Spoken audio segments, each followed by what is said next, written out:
What's up, y'all? Welcome to the Phil and Liberated Judgmental podcast. All right, so you said that a lot has changed since we last spoke. So you were a teacher. You were a teacher, and instead of trying to put things in these young people's mind, you quit. You're trying to make me feel guilty, huh? so so what happened? Uh, well, again, I was teaching ESL, so I just to I guess to let me rewind a little bit. The backstory basically, um, yeah, everybody knows teaching is terrible these days. For one, Hmm. um, administration and stuff too. We talked about it. You mentioned Abbott Elementary like a couple years ago or something like that, and I was like, yes, it's relatively true, somewhat. Yes. Um, And I never mentioned this before because I was still working, but me and the principal just didn't get along anyway. Is the principal young or old? He older black dude. Okay. Now, why y'all didn't get along? I hate the word coon. Started there. I hate the word. I don't like the word. I don't like saying oh, but like this guy, he did kiss a lot of white people's ass. And like with all the other teachers who weren't like not just teachers, but just people in administration, people who worked around him, he just kind of like was distant. And like it's just certain things he did I just didn't like when I left, I didn't even shake his hand or say bye to him or anything. I just left. Everybody else I did that with, but not him. It's So just something. did you have any interaction with him? Somewhat. I mean, he did have to do a review of me, Mm. because they do have to come in and evaluate you. But besides that, man, besides hey or something, yeah. And it got to a point where I didn't even bother answering them back because it's like, dude, I know you don't like me. We don't get along, so and I'm leaving, so like, for what, Yeah, I did. I left. I didn't say nothing to that dude. Mhm. Um, but anyway, the new job, I got this job like right around the time when school usually starts. It's in instructional design, so basically I create, online courses and stuff. For who? It's for the healthcare. It's really a nonprofit, but it's for the healthcare industry. Hmm. Um, but it's real relaxing. I work from home. It's I had to readjust myself from it because I'm so used to getting up and teaching or coming up with lesson plans and then bringing that work back home to grade papers and all that stuff. But for this, it's like when you're done, you're done. There's no micromanagement. It's just, do the work, meet up with people to get the answers for your questions that you have for it. And then when you finish the product, they put the product out. So that's basically what it is. So do you have to meet? You said you had to meet people. We got meetings, but everything is online. I mean, I do have to eventually. We are having a year end thing, so I am gonna go and meet them in person. Okay. But you know, day to day, everything is online. Like I've never met anybody in person yet. Is this like a holiday party you going to? Yeah, something like that. Okay. It's something kind of like that. Now, is it New York based or? No, it's not based out of New York. It's based out of Maryland. Okay, so you going there to the party? Yeah, Okay, it's not that bad. It's not that far for you. yeah, just taking a train. That's it. Right. Right. And so obviously you like this better than teaching. Well, the thing is, it's not like I hated teaching. I like the act of teaching. But the bullshit on the side, you don't like. Yeah, and Yeah, I get it. I like adult education as well. I never really thought I'd like teaching until I began teaching adults in ESL. So that's what I like the Mhm. most. So Right. with this job, it's like it's kind of like making teaching materials, but with less stress and less headaches and stuff. It's just like Mhm. that's just all you focus on, and that's it. Okay. Well, thanks a lot. Another African American male teacher just bite the dust because I know it was only two of y'all in there. Was it? No, I think that was. Well, yeah, it was actually. See, It was. see. Was, I think. Well, besides a para, he was a black guy, Hmm. a black principal, but Oh, we ain't counting him. We counting he's a the face. extra Hey, I kid. will give him credit. The first year I worked there, you know how they do announcements and they're like, okay, this we're celebrating this day. He did mention Kwanzaa once, so Mhm. so I'll give him that. But I mean, yeah, I mean, yeah, people. I hate when people say, "Oh, we need more black male teachers." I'm like, the whole system needs to be changed anyway. So don't be putting that on black people. We ain't got nothing to do with that. We run around in it. We don't make it. So Well, we got these young white female teachers banging everything that walks in the in the room. So what does that have to do with a black teacher? what do white females have? What? These teachers, because you just said about the black male teacher, the reason about school and stuff, but Oh these white yeah. women is screwing these young boys and some of the young girls. Well, it's not just white women because actually the first school I taught at in Newark, it was a para. I think it was like 2 years before I got there. I just so happened to just research the school, and it was a para. She was Latina. Remember that school was full of Latinos, Hmm. and she had sex with an eighth grader. So I mean, it's not. It's just. It's not strictly white women, but I mean, they do make the majority of these cases anyway. But Right. it goes along with what I'm saying. The whole entire system is screwed anyway. So it's like a lot of stuff needs to be either reconstructed or scorched to the ground and just restarted, Do totally you revamped. do you remember you just made me think of something. You probably graduated high school by then, but do you remember it was a big thing? I guess I would say whatever school you, Josh, or Mel, Corey, did y'all go to the same high school or Yeah.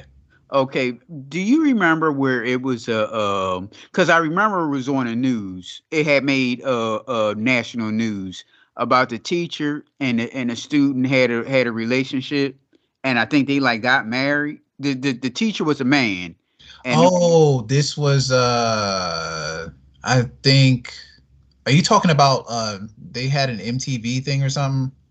were they on Was it on MTV? MTV? I don't I know it was in your school. Yeah. And they said everybody like knew it, so it wasn't a big deal that it had made national news that they were I don't know if they got married by then when it came out. I don't know if they were married then, but when it came out, I think they had went and got married. You just made me think about that. That happened way after I graduated, but I who was it? I think Josh, I think he said that he worked with the girl or something or something. Somebody knew her or they Right. worked with her or something. And yeah, my younger brother and yeah, your nephew, they went to school with her. And I think I remember him telling me, my brother telling me that. But yeah, I graduated. That was a couple years after I graduated. But yeah, Okay. that was a big thing there. Right. And like all the kids knew, like, oh yeah, we knew that they was together. Yeah, yeah.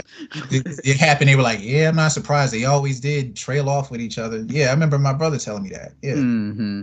Yeah, but see, that's old school. Now it's the female teachers the one that's sleeping with these young boys and some of the young girls. So yeah. I mean, like I say, the whole thing is entirely messed up, like from uh, the ground up. So what can you do? What okay, so what's messed up about it?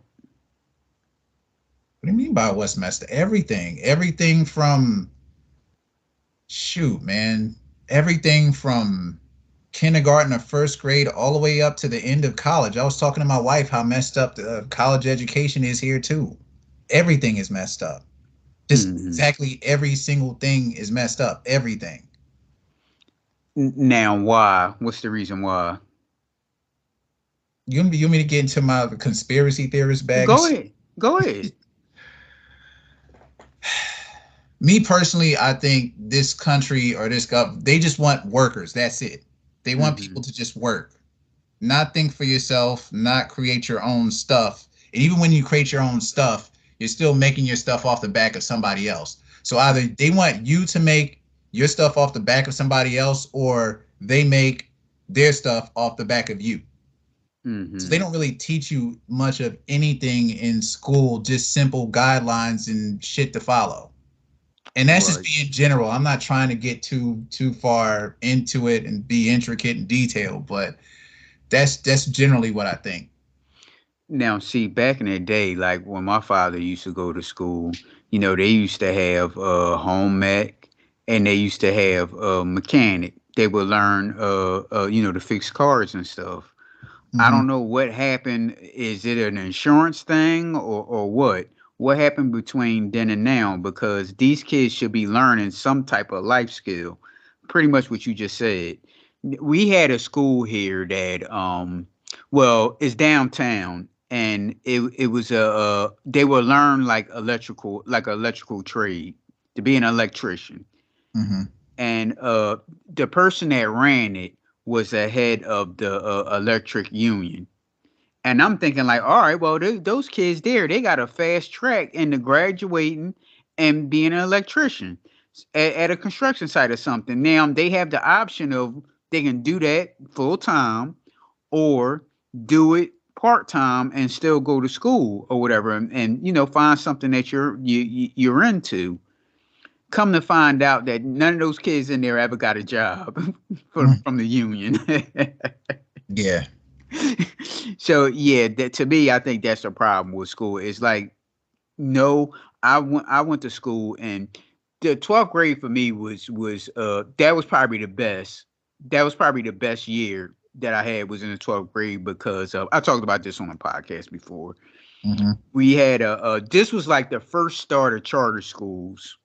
We were like the guinea pig for charter schools. Like, hey, are you interested in math and science? Then won't you go to this school right here? Hey, do you like health?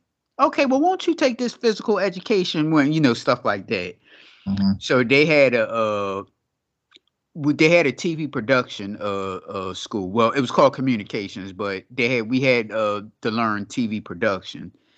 And two of the reasons why I went to the school is because one, it was across the street from where I lived, so Hmm. I had to catch no bus or anything. I could just walk to school or whatever. And two, the TV production thing was real interesting.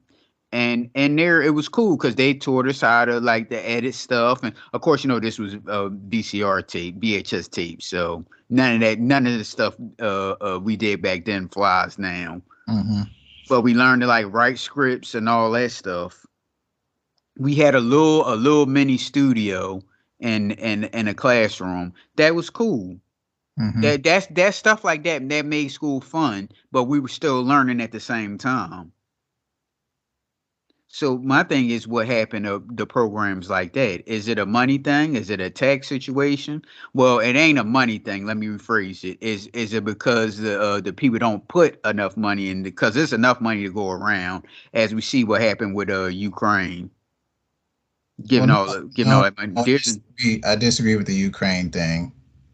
I don't what think it's because the USA has to.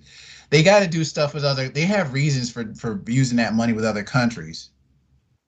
If you think about it, you think about money as an investment. The USA, they don't believe in investing money in people here, right. but they're going to invest money in other countries and other properties and other situations because they can get more money back from it. The Ukraine, if they help the Ukraine owes the United States something. Hmm. So yeah, I don't like. I mean, I'm from a U.S.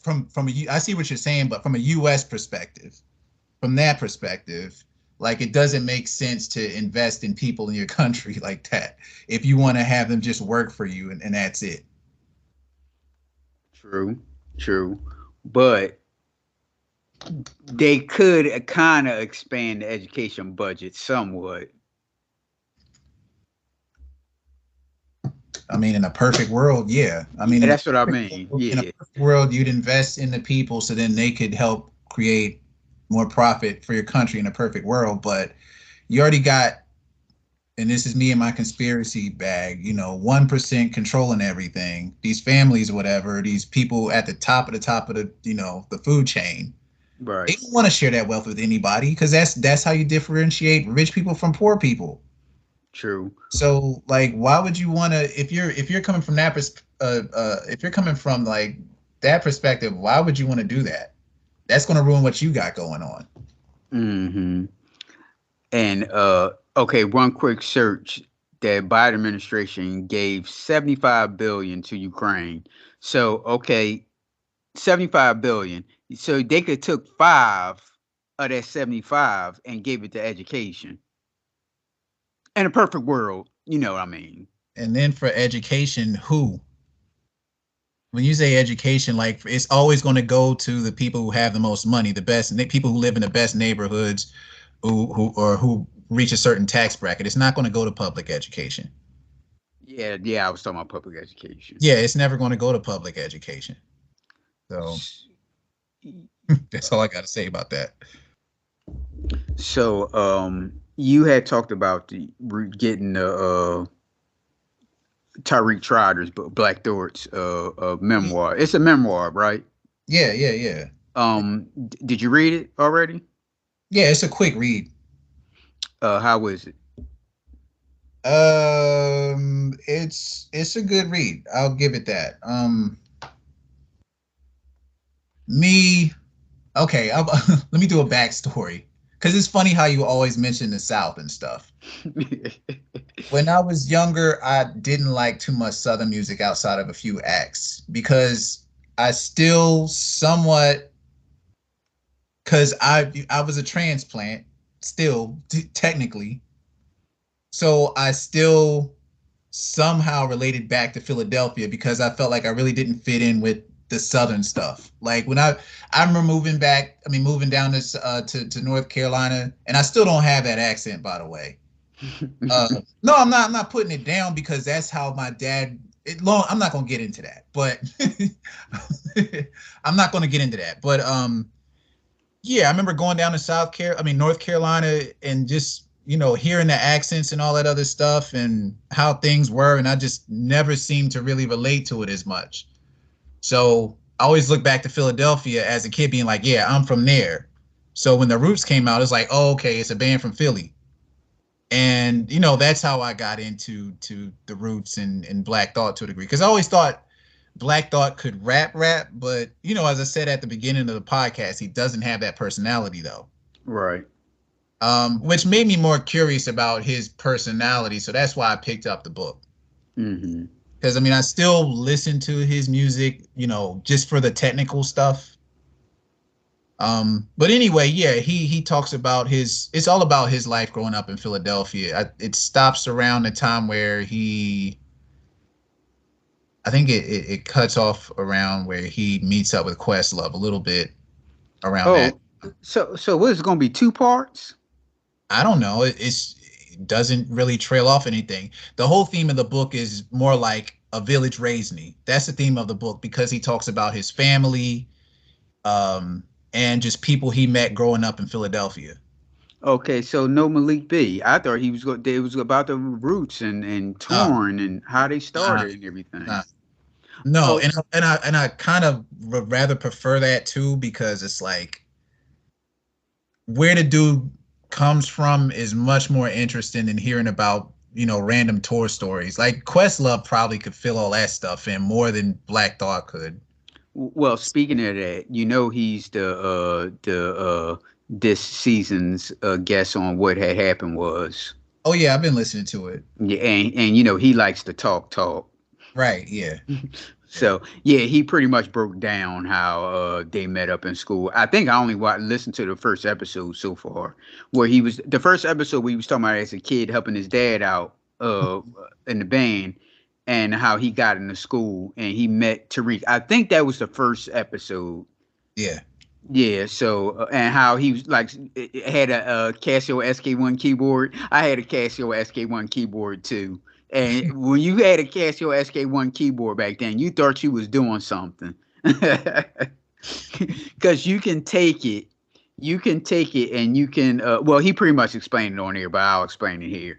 you can take it. It had like a 3 second, 3 to 5 second sample time. So like I can like sample my voice talking and then use the keyboard like going up and down and stuff. So Mm-hmm. you can like you can have your radio out and play an instrument. I don't know well, our instrumental was back in the day was like the end of the song was the instrumental. Mm-hmm. So when an instrumental went on, you can take 3 seconds of that and then try to manipulate it, and you can like make it play over and over again. So it was like a sample machine. I said I can't believe he mentioned the SK1 keyboard because I had one of those back then. And you can like add like trumpet and did it have drums on there? I'm pretty sure it had drums on there because there was a lot of instruments you can like choose from. That was like a hood way of producing. He's Dang, you like, know yeah, what? man. Say it again. No, go ahead. Sorry. I said, that was like the hood way of producing because he was talking about how he would like Malik would rap and he would use the keyboard and sample a beat and he'll like play it because you can like I said, you can like loop it like over and over again. But Yeah. go ahead. No, I was gonna say I actually had one too. Now that I think about it, but I was too young to really know what it was. hmm I don't know how. I don't know if it was new or what, but I remember getting it either for my birthday or for Christmas when I was really young. Yeah, I said bad. That was a blast from the past there. Yeah, The Casio SK1 keyboard. Yeah, I looked at it. But so far so good. But he likes to talk, so it should be interesting. yeah. I mean, I've listened to the other episodes. It's pretty good. I mean, yeah, I don't expect to get that out of Black Thought. I was more interested in just like what's his back because I knew he mentioned little spurts in other interviews and stuff about his background. So I was just more curious about that. So yeah, it's a good read. You can get through it real fast. I think I read it in a couple of days. Now, does Questlove get into Malik B on what had happened was? Uh, Not that deep. I mean, at this point, he's about to. I think he starts doing Things Fall Apart next week, like the first part of Things Fall Apart. So, nah, he really he just he doesn't get too deep into anybody. He just tells a general story of each album and the recording process and who was involved and all this other stuff. I think Okay. the only thing that I remember about that he mentions about Malik B is the story is about what's their third album? The one that has clones on it. Oh goodness. Where they standing outside the Yeah, picture. Let me see. Uh it's got clones. No Alibi. Dang, I can't believe this. Me neither. Hold on. Because It's I'm looking basically right at it, and I can't. I'm looking right at the album, and I can't remember what the name of it was. Let me see. Philadelphia Half Life. That's Okay, it. there you go. There you go. Yeah, Philadelphia Half Life. So he does tell a story of like kind of a funny story about Malik B being in the studio and stuff. And I guess I'd leave that to other people to but he doesn't get that deep in anybody. Is what I'm trying to say. Okay. Well, he hasn't really even got that far yet. If you said they on things fall apart. Yeah, they're on Things Fall Apart. Oh, Yeah, okay. I see. I thought the season was already over with. nah, So, nah. It's like every album that he talks about is broken down into like 3 or 4 parts. oh, okay. So it's going to be a long season, I think. Yeah, he didn't. Dante Ross wasn't like that. See, that's why I said that Questlove like to talk. So yeah, yeah, he didn't really even get that far. Yeah. I thought the show was all over with because I just had I was on Twitter and I seen that over Mike Eagle was doing Questlove was the new guest this season, and when Hmm. I checked on the iTunes, it was already like 5 or 6 episodes already. Yeah. Pretty much. I think he's doing the Prince Paul approach. because Prince Paul pretty much broke down albums and stuff too, or eras of time or something like that. So yeah. Right. So we had a little conversation on a text about special ed. Now, special ed, he's been making rounds lately. That's why I just automatically had thought about it. He was on your favorite Vlad TV, and he's on Math Hoffa also. Uh, he said that NWA brought the agent destruction. I'm paraphrasing it because I don't even think he even said it like that. Mm-hmm. That NWA brought the age of destruction. I think he was actually right what he said, but a whole lot of people was against him, and our boy Exhibit, what he threatened to like beat him up or something. It was a veiled threat. Like he said something like "We're still active" or something. Yeah, right. So, damn, Exhibit, damn near 50 years old. We want to talk about how active he is. So, what was your thoughts on Special Ed's comment? I see what he's like saying to a degree. I mean, but like if you think about it, it's the American way to be destructive. That's it's always been an entertainment, but particularly with black people in general, is especially during that time too. Um, Sex and violence has always been a big thing. It's always a Mhm. money maker. Right. So the thing is, I think when NWA came out, they were a slap in the face. Because I mean, like, okay, nigger or the N word, as they say it now. When we started, I think when black people started saying nigger out in a public forum, it was kind of shock value, particularly to white people, because it was like, well, wait, like that's an insult to you. Like what, it's like, playing judo or something with them. Right. But I think I did mention this in the text too. Like after this, after the first album, they started becoming more cartoonish because I could see how Hmm. the first album was more political. Right. They started becoming way too cartoonish and stuff with it.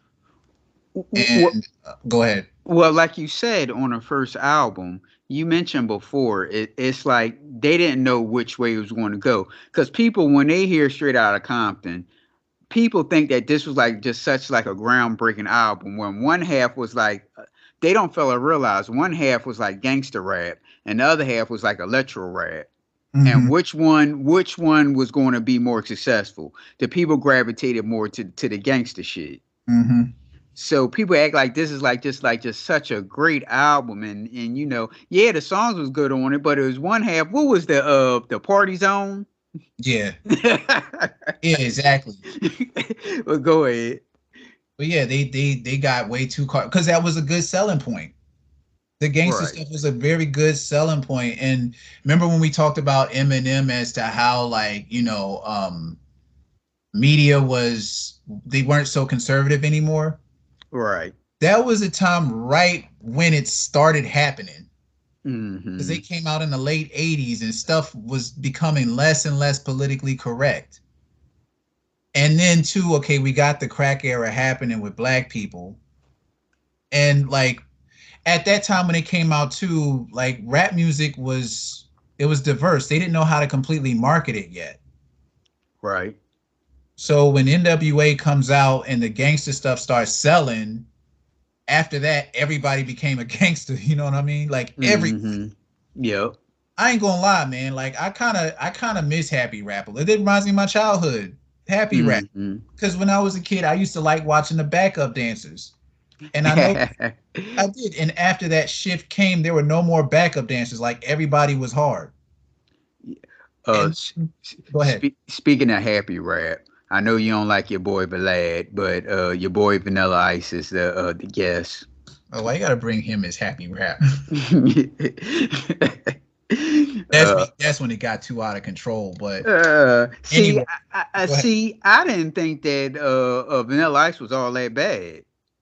No, it wasn't too bad, but it was more like it's blatantly marketed to certain people. That's when they Right, had like the right, stranglehold is okay, like now we know how to market this and control it and make money off of it basically.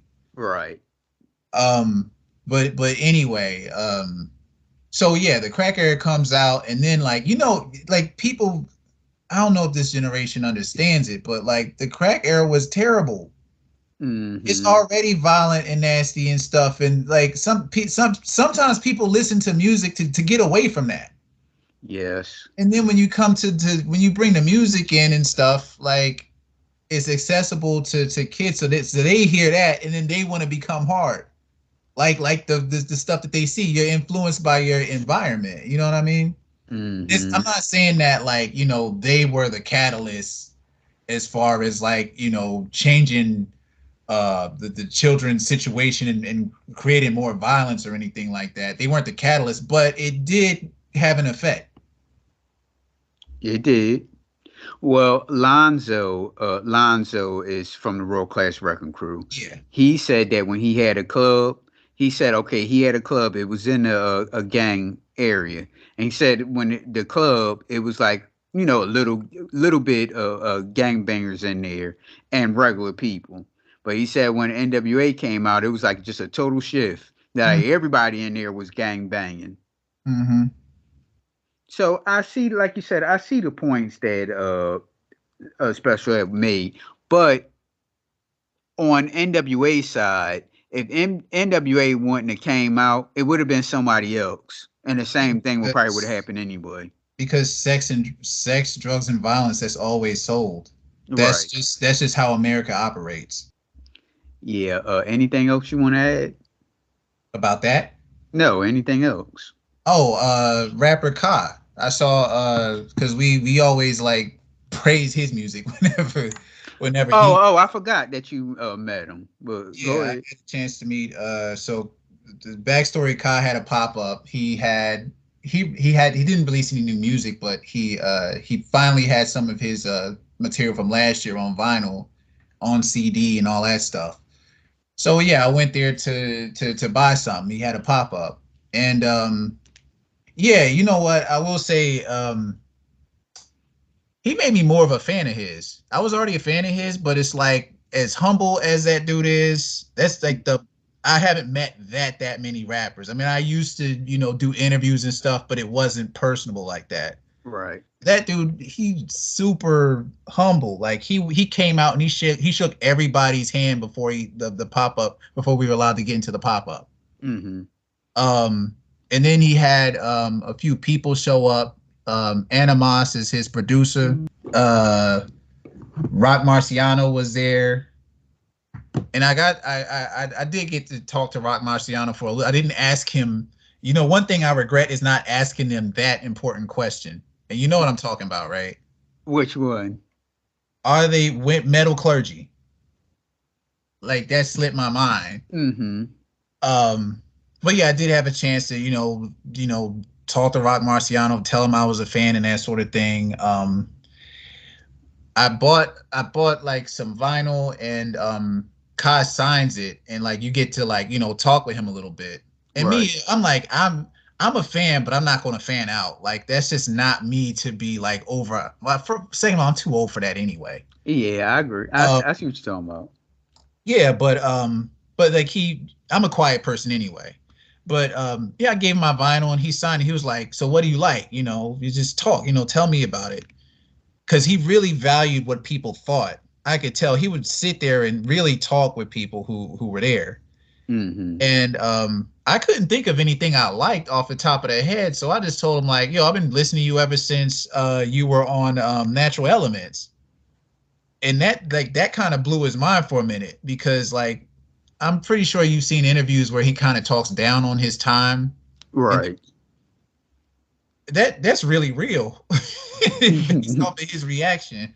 He's like, what you that I was like, yeah, like I've kind of followed you from there and stuff.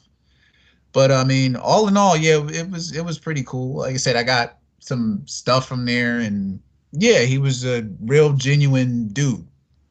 Did they have T-shirts and all that type of stuff, or just albums? They had albums. They had a few smaller things there, like stickers and stuff. They had a jacket. I think they did have a couple t-shirts. I don't remember about the t-shirts. I wasn't gonna buy all that. I'm not buying. That's just me. I'm not gonna buy. like I say, I'm too old to be buying something with your logo and face on it and shit.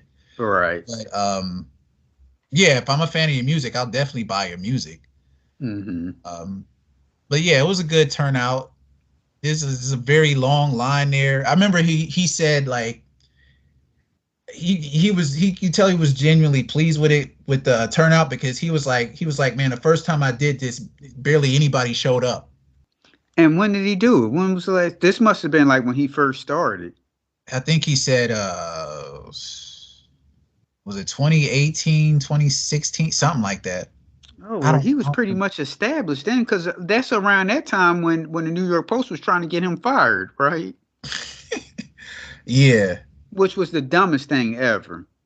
Yeah, pretty much. Cause he's not, I wouldn't say he's a gangster rapper, nothing like that. Like, dude just raps about his life experiences and stuff. Like, that's pretty much it. Right. Or just, he just makes songs. He's not, and not putting down Rick Ross, but he's not Rick Ross. Okay. Right. The guy raps and he has it. I would think that was something that the New York City would applaud. Yeah. That he's saving people's lives and all that stuff, not try to get him fired. That was Right. around about 16, 17, 18. I can't believe nobody hardly showed up. That's what he said. So, yeah, I can say very genuine dude, made me more of a fan and stuff. So it was cool. Now, Jay and I are going to do a top five albums, our favorite top five albums of 2023. No, it's not a ranking. It's just five albums we listen to the most. Do you Mhm. have your five already? I got some of them, but I probably better if I waited until we do it. I'm not going to announce them or anything, but there are a few that I could think of off top that are on my list, Yeah. and I may have mentioned them before in an earlier podcast too. So, Mm.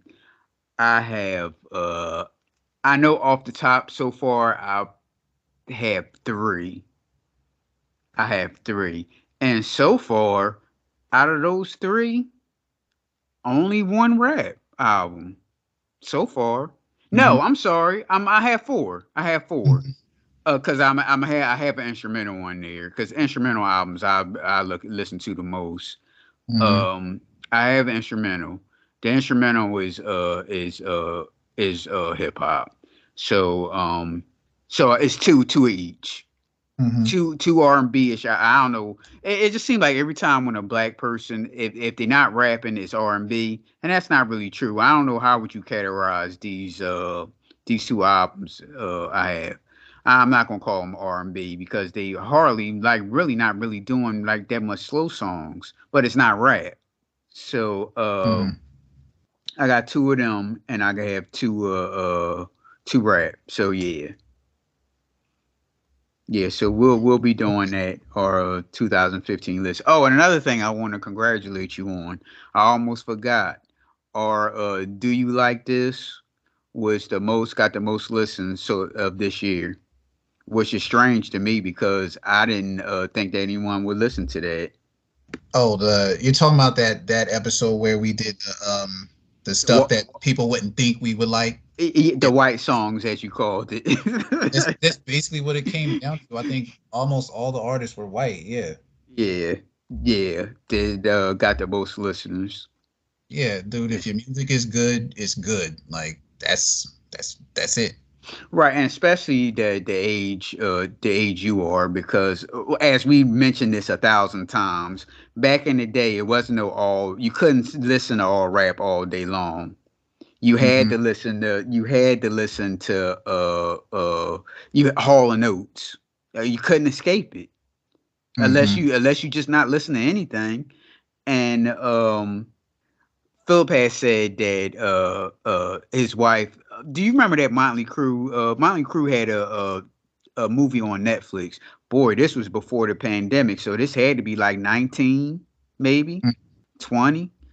And so the songs, they was playing the songs, and he was singing the songs, and she couldn't believe that he liked it. And he said, "Yeah, I ain't had no choice. Listen to it. If you looked at MTV, you couldn't escape that stuff."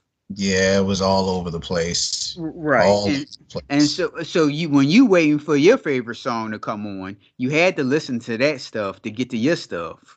And Mm-hmm. then you realize like, oh, this song isn't bad at all. Mm-hmm. Nirvana. Like how you couldn't escape Nirvana back then because they used to play it all the time. Mm-hmm. Yep. Yeah, it was all over MTV, man. All over it. I Yeah. didn't even know what the name of the group was at that time, but I knew the song though. I knew some Hmm. of the songs, yeah. The reason why I used to remember the song is because it sound like gibberish. It sound like gibberish. Like what is he saying? But then you Yeah. listen to it, he is saying something. Yeah, But he's saying something. Yeah, yeah. They're good lyricists. uh huh. So all right, y'all. I'm in the show like I normally end it. Jay, are you gonna tell us your social media? Now, well, you know what? No, before you go, let me ask you this question because it's been all over the internet. Did you listen to the Andre 3000 record? I listened to some of it. Mm-hmm. I listened to maybe like well, on Spotify, of course. I listened to like a maybe two. What did you Um, think? I mean, I'm thinking people just anticipating they thinking that he was tricking them and it was going to rap at the end of it or something like that. That's why I think because you know it quote unquote sold more as Yeah. sold quote unquote quote unquote sold more than whatever rapper that was coming out that week. Mm-hmm. And see, I'm thinking that people thought that he was going to rap, but I mean, if you listening for something that way, something like that, it wasn't bad at all. Mm-hmm. What was your thoughts? Yeah, being my friend from Chicago, he thought it was going to be a clunker. He's like, yeah, it's going to be trash. And I told him I was like kind of looking forward to it. He called me a hipster. But it's like, like I've said multiple times on this show, I'm a very big jazz head. Hmm. So like I was interested in how what his take was going to be on it, and it sounded pretty much like how I mean he's playing flutes. Well, it kind of it's annoying when people say it's a flute album. It's not a flute album. It's No, him playing the flute, but right. it's not a flute album. Like I mentioned Shabaka Hutchins on there. He made a he practically it's more his last year he made this I forgot the name of the record, but he basically made a record last year and it was mainly flute. That was Hmm. more of a flute album than this one. But anyway, yeah, it's like if you like jazz and soundscapes, then yeah, it's pretty decent. I like Absolutely. it. Right. I didn't think it was bad at all. Mm-hmm. And people think, oh, it's horrible, it's trash. Like, no, it's not. Because they just want him to rap, and dude pretty much doesn't seem interested in rapping, so he wants to do something else. Right. Right. And that's on him. I mean, people just thinking like because he said that what am I supposed to rap about? Look, if he don't want to rap no more, then he don't have to rap. Mm-hmm. But there's a lot of subject matters you can rap about at your age. Yeah, there is, but he just doesn't seem interested in doing it. Right. So why push someone to do it if they're not interested in doing it? It's gonna just like I think he mentioned that in one of his interviews too. It's gonna come out flat if you push someone to do something that they don't want to do. Right. And he said he didn't want to do the 50 years of hip hop, anything 50 years of hip hop, because that's like going backwards. Hey, look, if he don't want to do it, he don't have to do it. Now, I know they can sure make a pretty penny, but he don't want to do that. Yeah, and me to be honest, coming from a guy I guess who you would say is a fan of hip hop, I'm kind of waiting for that to be over. 50 wait it's yeah, I cringe every time I see it because like I always say, you go to the South Bronx, hip hop has done nothing for the South Bronx. So it's done something for people who actively participate in hip hop, people who actively participate. But if you're just a fan, what did you get out of it? You're just a fan of it. That's it. Hmm. Yeah. Well, you're gonna have to hold on a little longer because Tariq's documentary is coming out. So you so you have to watch.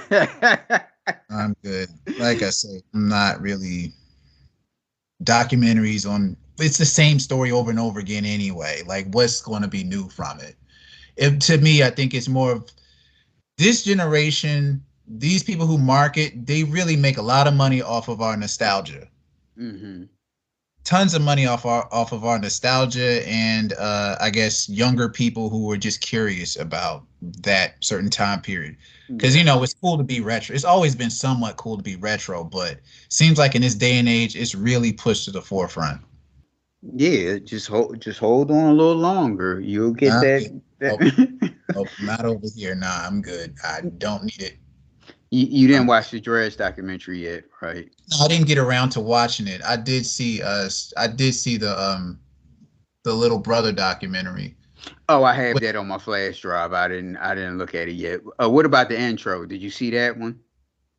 Nah, yeah, I've been meaning to watch that one too. I have. I'm at. That's one I really want to watch actually too, because that's super interesting. Yeah, I fell asleep on it. Not saying it is bad that I fell asleep. I just fell asleep. Hmm. Yeah, I was looking forward to that because I heard they was talking about doing a documentary for a while, and being in their background, it kind of fits in this climate. If you get my point, Yeah. their story fits in today's climate. Hmm. So, because they were talking about doing, I thought it was going to be on like well, it wouldn't have been on TV on BT. I was thinking it was going to be on like TV One or something like that. Do Yeah. you do you remember when TV One did that? The barge. Yeah. Oh Was it yeah. the barge or Switch? It was the barge. I think. I don't think they. If they did switch, I didn't see that one, but I definitely saw the barge. Oh, okay. I see. I thought it was going to be like in like kind of like the barge way how TV One did that.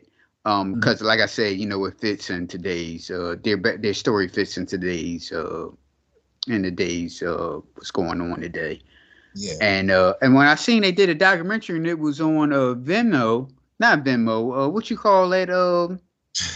I don't know the name of. I know what you're talking about though. Yeah, I don't when I remember. s- yeah, when I saw it was on there, I was like, oh, they did finally did a documentary. Hmm. Yeah, I was looking forward to that too. I fell asleep on the thriller documentary also. Not to say it was bad, I just fell asleep on it. Hmm. Um, what else? I was going to mention something else too.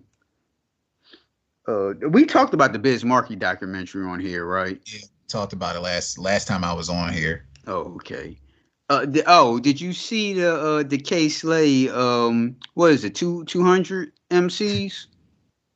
Some of it. I can't sit through all that. See, you gotta break it down. You gotta look at it Yeah. like 15 minutes at a time. Cause Yeah. I'm like, it's not bad, but what the hell you do with a song with 200 rappers on there? Yeah. It's 200 too many. The only one I didn't like is MC Search at the end. I don't know what the hell he was rapping about. Oh yeah, yeah, yeah. I did. Yeah, I did see that. He should have closed it better. He Right, really not. He should have been sandwiched in between somebody or something. If yeah, exactly. I'm like, what the hell is he rapping about? don't know. Or well, again, Jay didn't answer the question I asked. Where's your social media? I mean, I don't think I gotta answer the question because you already know. All right, you can reach the judge. Well, you can if you want to talk to Jay. I have a question for us. You can reach us on Facebook, Twitter, TikTok, and subscribe to our YouTube at pnljudgementals, Instagram at the_judgementals, or email us at pnljudgementals@gmail.com. All right, Jay. Like,